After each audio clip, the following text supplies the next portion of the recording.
අපි අපිට අවශ්‍ය විදිහට ලස්සන වෝල් පේපර් එකක් ඉස්සරහටයි ඇතුළටයි බෑග්ග්‍රවුන්ඩ් එකටයි දාගන්න කියලා බලමු.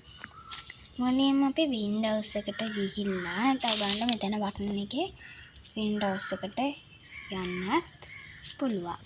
ගිහිල්ලා අපි මුලින්ම යනවා සෙටින්ග්ස් වලට. සෙටින්ග්ස් වලට ගිහිල්ලා ඔයනවා මෙන්න මෙතන පේන මේ පින්සල. ඒ පින්සල් ඔයා ඔබනවා. එබුවාම ඔයාට මේ වගේ කලර්ස් එනවාට මෙතනින් ඔයා මුලින්ම ඔබන්න ඕනේ මෙන්න මේක. ඒක ඔබලා තමයි ආටෝන් එක දාගන්න ඕනේ. ඊට පස්සේ අපි යනවා ලොක් ස්ක්‍රීන් එකට. ලොක් ස්ක්‍රීන් එකට ගියාම මේ තියෙන වගේ ස්ක්‍රීන් එකේ තියෙන එක වැටෙනවාට පුළුවන් එක මාරු කරන්න. අපි මෙතෙන්ට ගිහිල්ලා සයිඩ් ෂෝ කියන එක ඔබනවා. එතකොට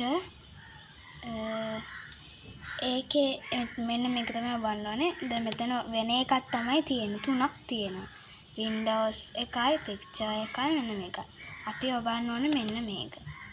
එතකොට අර එනවා personalize you lock screen කියලා එකක්. එතකොට ඔයාට මෙතන background ගිහලා බැලුවහම ඔයාට ඔයාගේ screen එක මේ විදිහට හැදිලා එනවා. එතකොට ඔයා මුලට ගියාමත් අර කිව්ව විදිහට ඔයාගේ ස්ක්‍රීන් එක හැදෙනවා.